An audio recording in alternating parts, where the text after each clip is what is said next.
31 ഇസ്രായേലിൻ്റെ പരിശുദ്ധങ്കിലേക്ക് നോക്കുകയോ യഹോവയെ അന്വേഷിക്കുകയോ ചെയ്യാതെ സഹായത്തിനായി മിസ്രയീമിൽ ചെന്ന് കുതിരകളിൽ മനസ്സ് ഊന്നി രഥം അനവധിയുള്ളതുകൊണ്ട് അതിലും കുതിരച്ചേവകർ മഹാബലവാന്മാരാകുന്നതുകൊണ്ടും അവരിലും ആശ്രയിക്കുന്നവർക്ക് അയ്യോ കഷ്ടം.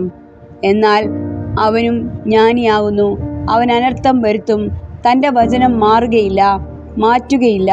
അവൻ ദുഷ്കർമ്മികളുടെ ഗ്രഹത്തിൽ നിന്നും ദുഷ്പ്രവൃത്തിക്കാരുടെ സഹായത്തിൽ നിന്നും വിരോധമായി എഴുന്നേൽക്കും. മിസ്രയീമ്യർ ദൈവമല്ല, മനുഷ്യരത്രേ. അവരുടെ കുതിരകൾ ആത്മാവല്ല, ജഡമത്രേ. യഹോവ തൻ്റെ കൈ നീട്ടുമ്പോൾ സഹായിക്കുന്നവൻ ഇടറുകയും സഹായിക്കപ്പെടുന്നവൻ വീഴുകയും അവയെല്ലാം ഒരുപോലെ നശിച്ചു പോവുകയും ചെയ്യും. യഹോവ എന്നോടുള്ള ഇപ്രകാരം അരുളി ചെയ്തിരിക്കുന്നത്, സിംഹമോ ബാലസിംഹമോ ഇരകൊണ്ട് മൂളുമ്പോൾ ഇടയക്കൂട്ടത്തെ അതിൻ്റെ നേരെ വിളിച്ച് കൂട്ടിയാലും അത് അവരുടെ കുരുക്ക് വിളി കൊണ്ട് പേടിക്കാതെയും അവരുടെ ആരവം കൊണ്ട് ചുളുങ്ങാതെയും ഇരിക്കുന്നതുപോലെ സൈന്യങ്ങളുടെ യഹോവ സിയോൻ പർവ്വതത്തിലും അതിൻ്റെ ഗിരിയിലും യുദ്ധം ചെയ്യുവാൻ ഇറങ്ങിവരും. പക്ഷി ചുറ്റിപ്പറന്നു കാക്കുന്നതുപോലെ സൈന്യങ്ങളുടെ യഹോവ യെരൂശലേമിനെ കാത്തുകൊള്ളും. അവൻ അതിനെ കാത്തു സൂക്ഷിക്കും, നശിപ്പിക്കാതെ അതിനെ പരിപാലിക്കും.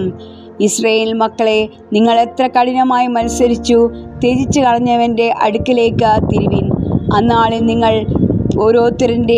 ഓരോരുത്തരൻ നിങ്ങളുടെ കൈകൾ നിങ്ങൾക്ക് പാപത്തിനായി വെള്ളിയും പൊന്നും കൊണ്ട് ഉണ്ടാക്കിയ മിഥ്യാമൂർത്തികളെ ത്യജിച്ചു കളയും. എന്നാൽ അശ്ശൂർ പുരുഷൻ്റേതല്ലാതെ